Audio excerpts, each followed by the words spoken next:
저희 집에 새로 입주한 19권의 책 지금부터 빠르게 살펴볼게요. 안녕하세요, 공복이 여러분, 공백입니다. 오늘은 이번 달에 저희 집에 입주한 책들을 소개하는 영상입니다. 저희 집에 새로 입주한 19권의 책 지금부터 빠르게 살펴볼게요.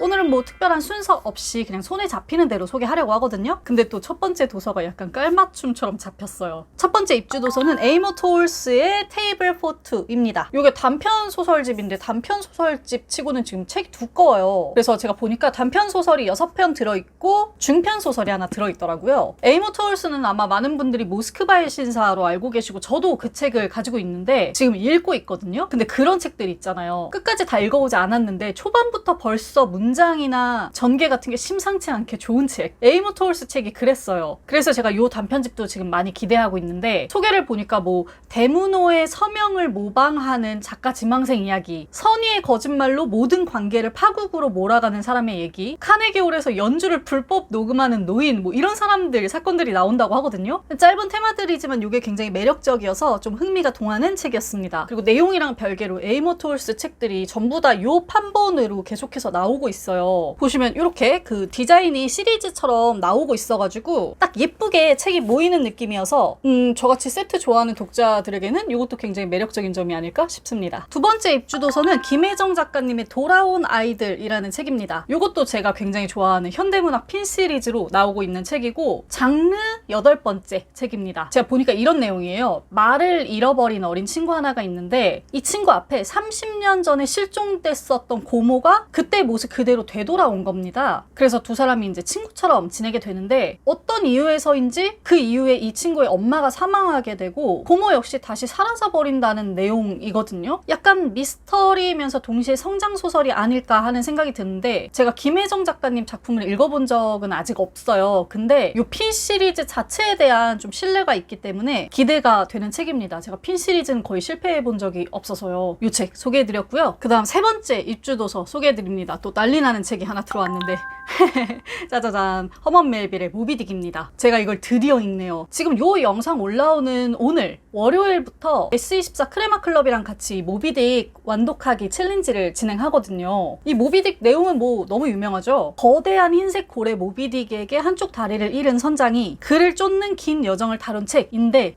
이게 진짜 고전 중에 고전이잖아요. 근데 제가 아직도 이 책을 못 읽어본 이유는 진짜로 이 책이 너무너무 두껍기 때문입니다. 지금 이 책만 해도 굉장히 큰 사이즈고 안에 보면 글씨도 꽤 빽빽하게 들어가 있어요. 근데도 800페이지가 넘거든요. 그래서 이런 책들은 가끔 챌린지로 다 같이 모여서 야금야금 함께 읽어보는 게 좋은 것 같아요. 워낙 고전이니까 여러 가지 판본이 나와 있겠지만 제가 이 작가정신 버전에 크게 기대하는 게 김석희 번역가님의 번역입니다. 자기의 혼을 담았다라고 얘기를 했거든요. 그리고 살펴보면 앞에 이렇게 소설 읽을 때 필요한 정보들, 그림들 담겨 있고 그리고 뒤쪽에 보면 책 읽고 나서 좀 유용하게 읽어볼 만한 질의응답 같은 것들도 들어있어요. 그래서 좀 더 재밌게 읽어나갈 수 있을 것 같습니다. 한 달 동안 챌린지 하는데 계산해보면 하루에 한 30페이지 정도만 읽으면 되거든요. 30페이지는 왠지 할 수 있을 것 같잖아요. 그래서 제가 기필코 이번 달에 완독해내고 여러분께 후기 전해드릴게요. 네, 이번 달 네 번째 입주 도서는 정용준 작가님의 너에게 묻는다 라는 책입니다. 요거 장편 소설집이고요. 이 정용준 작가님이 문학상 수상작품집 단골 작가이기 때문에 제가 작품집 통해서 여러 가지 소설들을 읽어봤었거든요. 근데 다 마음에 들었어요. 그래서 이번 장편도 되게 기대하고 있는데 특히 이번 소설이 그 영유아를 향한 폭력, 즉 아동학대에 대한 이야기를 담고 있대요. 그래서 진짜 얼른 읽어봐야지 싶으면서도 뭔가 그 동시에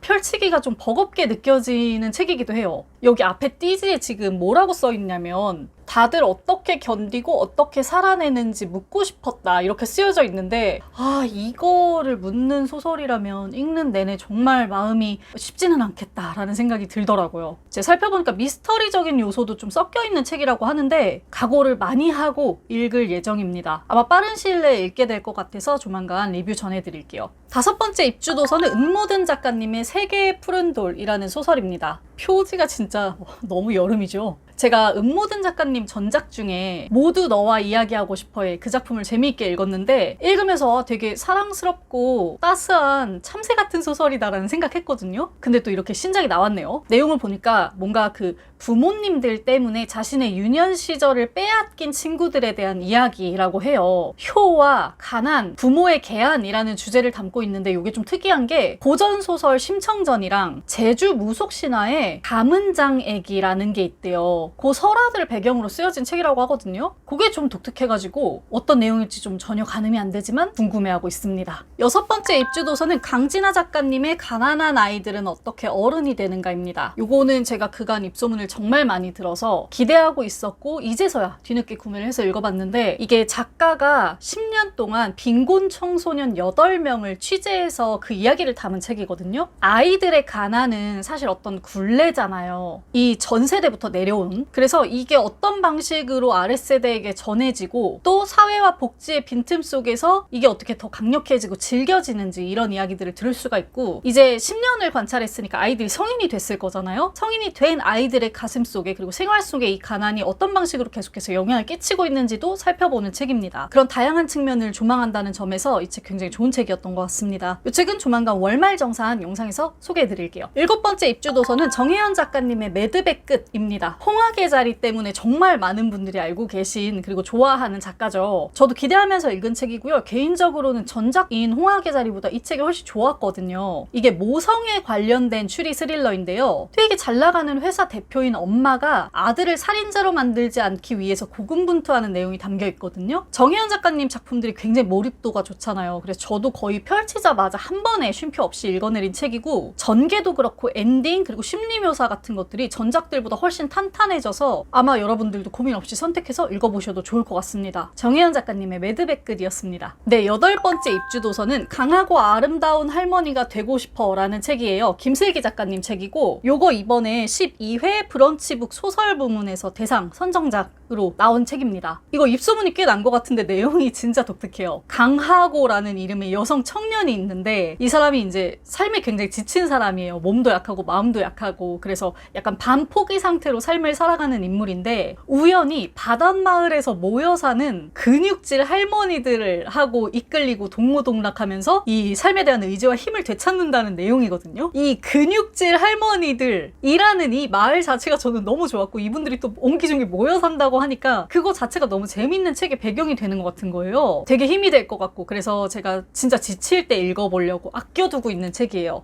평도 좋고 해서 잘 읽을 수 있을 것 같습니다. 9번째 입주도서 역시 장편소설이고요. 모나의 눈이라는 책이거든요. 작가는 토마 슐레세라고 저는 처음 들어보는데 이 소설이 되게 독특한 게 예술과 소설의 혼합이래요. 내용이 이래요. 이 모나라는 소녀가 주인공인데 이 친구가 시력을 잃어가는 친구거든요. 그래서 이 친구의 할아버지가 시력을 완전히 잃기 전에 매주 한 번씩 얘를 데리고 미술관에 가는 내용인 거예요. 그리고 이 두 사람의 한 해를 그린 작품이 이 작품이라고 하는데 두 사람의 눈으로 본 예술이나 예술사에 대한 이야기가 담겨 있겠죠. 보니까 이 토마 슐레세라는 작가가 미술사학자고요. 목차를 이렇게 보면 목차 이름도 다 화가 이름이에요.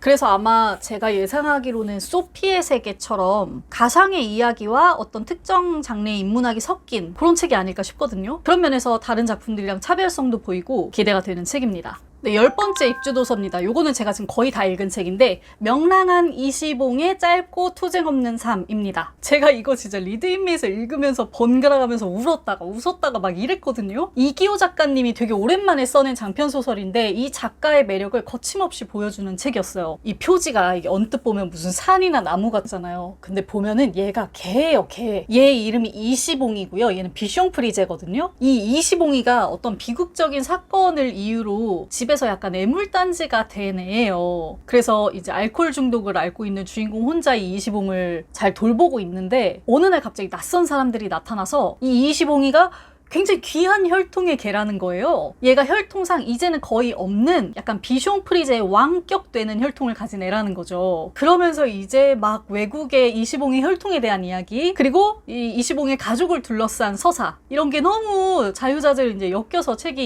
이어져 나가게 되는데 진짜 능수능란하고요. 완급 조절이 대단한 책입니다. 독자를 휘어잡고 울고 웃기는 책이고, 또 그 끝에 인간과 비인간의 어떤 관계, 이런 걸 들여다보게 하는 책이어서 너무 잘 읽었어요. 이 책은 제가 월말정산 영상에서 한 번 더 소개해드릴게요. 네, 11번째 입주도서는 시집입니다. 김소연 시인님의 아이에게고요. 이게 지금 아침달에서 나온 9번째 시집이에요. 꽤 빨리 나왔죠. 김소연 시인님이야 뭐 워낙 유명하기 때문에 많이 알고 계실 거고요. 이 책 온라인 서점에서 찾아보면 우리 그 좋았던 시간에 대하여 라는 짧은 카피 문구가 쓰여 있어요. 저는 김소연 시인님의 전작들을 또 잘 읽었기 때문에 이번에도 의심 없이 곱씹으면서 읽어보려고 합니다. 12번째 입주도서도 시집입니다. 유선혜 시인님의 사랑과 멸종을 바꿔 읽어보십시오고요. 요거는 뭐 지금 거의 제일 핫한 시집이 아닐까 싶거든요. 일단 이 제목과 컬러에서 확 먹고 들어가는 그런 엄청난 끌림이 있어요. 관통하는 분위기나 주제가 뭔지는 더 읽어봐야 알겠지만 제가 입소문을 너무 많이 들어서 기대를 안 할래야 안 할 수가 없는 시집이거든요. 유선혜 시인님의 시집을 처음 읽어보는데 또 어떤 세계일지 궁금해집니다. 네, 13번째 입주도서도 시집. 그 클럽 창비를 가입하면 책 3권을 고르실 수가 있는데요. 그 중에서 제가 한 권으로 고른 책이고요. 남현지 시인님의 온 우주가 바라는 나의 건강한 삶입니다. 요거 지금 껍데기가 씌워져 있는데요. 아마 여러분께 익숙한 거는 요 표지일 거예요. 제가 시집 고를 때 아직은 데이터가 많이 없으니까 제목에 의존하게 되는 경우가 많거든요. 근데 이 시집 제목이 되게 위로가 됐어요. 온 우주가 바라는 나의 건강한 삶. 그리고 이 책 카피 중에 어떤 말이 있냐면 절망도 슬픔도 쉽게 허락하지 않는 단단하고 안전한 시적 공간의 등장이라는 카피 문구가 있었어요. 제가 그 말도 너무 좋은 거예요. 뭔가 안심되기도 하고, 뭐 실제로 읽어보면 어떤 내용일지 어떤 정서일지 모르겠지만 기대하고 읽어보려고 합니다. 네, 14번째 입주도서, 또 너무